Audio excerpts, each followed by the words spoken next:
You could give your children all the things in the dunya, but if you are not giving them the deen, then you are not giving them anything at all.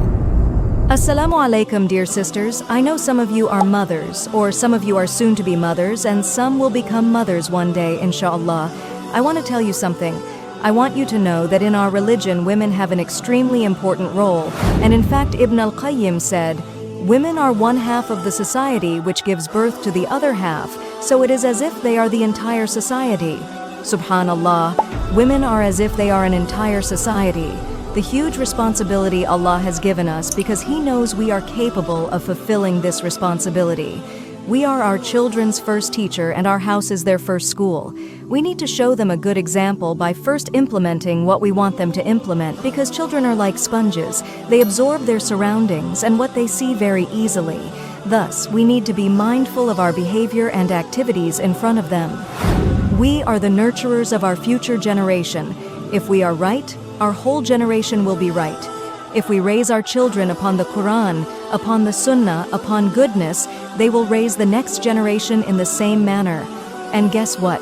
This is sadaqa jariyah for us. We need to put more efforts than them. We need to constantly be behind them and push them. We need to work extremely hard day and night. And inshallah, our efforts and hard work will not go to waste. We will be rewarded for it by Allah. Imam Malik's mother was a single mother. She used to wake up early before Fajr.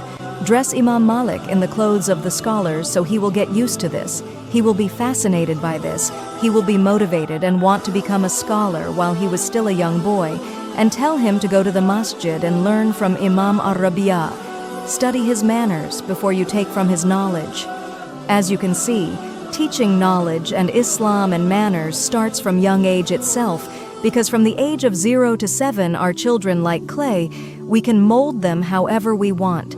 So if we busy then with the Quran, with the Sunnah, with learning about our religion, this will become their foundation and they will be built upon it. If you want your daughters and sons to be hafidh of the Quran, you need to stay beside them night and day, listen to them, push them to reach their best. You need to sacrifice, you need to make wise choices, you need to put your children first. Really, we need to tire ourselves. Our reward will be when Allah will make us wear the crown on the Day of Judgment. So push yourself and do not become lazy. If you become lenient, how will you expect your children to not become lenient as well? Let's raise a generation of hafidh of the Quran and scholars of Islam, insha'Allah. Let's get to work, sisters. For more parenting videos, click on the link above, and don't forget to like, subscribe, and share with struggling parents.